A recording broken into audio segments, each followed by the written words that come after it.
একটা গল্প শুনেছিলাম, পাক হানাদার বাহিনী যখন বাংলাদেশে অ্যাটাক করতো, ৭১ সালের ঘটনা বলতেছে, আমরা তো দেখি নাই, শুনছি আর কি। ৭১ যদি দেখতাম এতদিনে রাজাকার হয়ে যেতাম।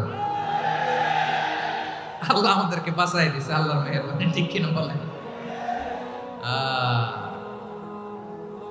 মন মতো হইলে মুক্তিযোদ্ধা, মন মতো না হইলে রাজাকার। কত কিছু দেখলাম এই শাহবাগের বুকে। আল্লাহ, ৭১ সালে দেখি নাই, আমরা শুনেছি পাক হানাদার বাহিনী জিজ্ঞেস করত মুসলিম না অমুসলিম চেক করার জন্য, বলতো কালেমা বল, কালেমা বাতাও। তো যারা কালেমা বলতে পারতো পাকিস্তানি বাহিনী নাকি ওদেরকে ছেড়ে দিত, শুনেছি।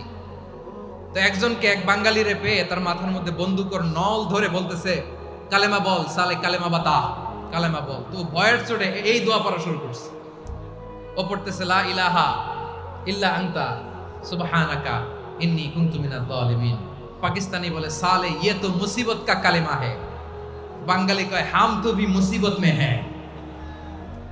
পাকিস্তানি বলে বেটা কোন দোয়া বললি, এটা তো মুসিবতের কালেমা। কয় আমিও তো মুসিবতে আছি, আমার মাথার মধ্যে বন্দুক ধরে তুমি আমারে কালেমা জিজ্ঞেস করো, এখন কোনটা কালিমা আর কোনটা কি দোয়া, আমার হুশ আছে নাকি?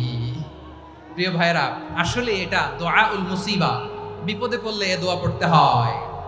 লা ইলাহা ইল্লা আনতা সুবহানাকা ইন্নী কুনতু মিনাজ জালিমিন। এটা পড়বেন আপনারা।